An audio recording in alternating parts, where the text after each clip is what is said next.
Today we're gonna go over all the stuff that I've been doing to the car this last week. I've been just trying to get it roadworthy. I put a new tach on the dash. I'll show you how I wired that up and where I put it and all that. I've done a lot of wire tuck, and then I wired the fuel pump as well as finished the fuel cell install. I say finished, but nothing's ever really finished.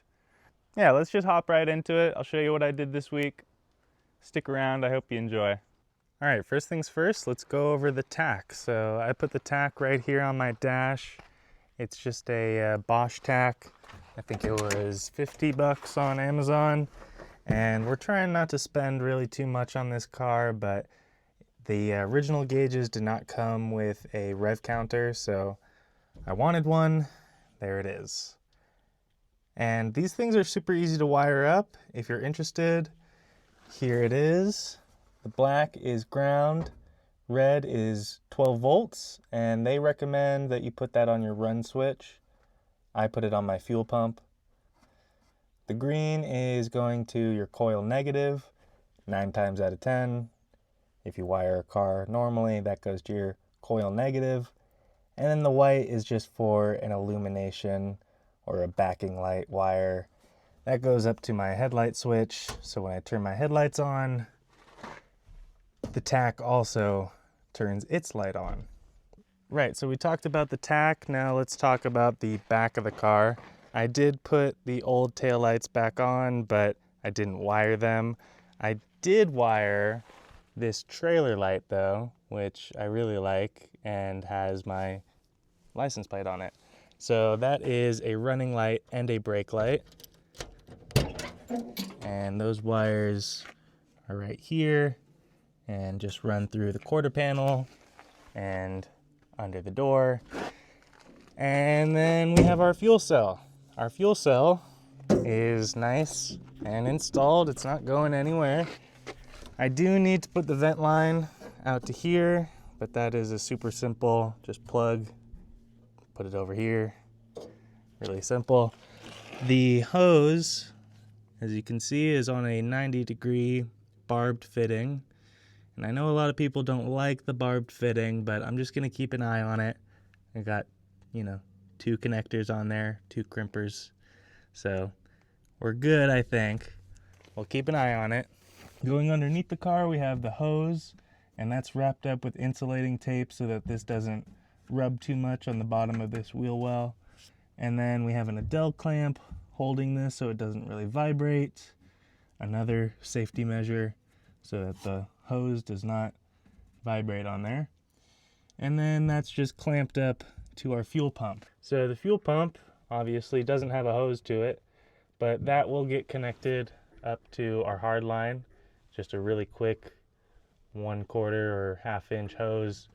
I think it's a 1/2 inch or 3/4 actually. In any case, that gets connected up to there.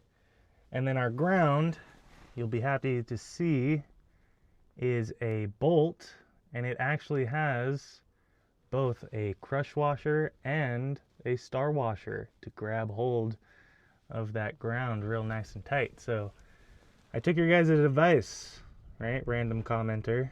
I'm sure you're happy.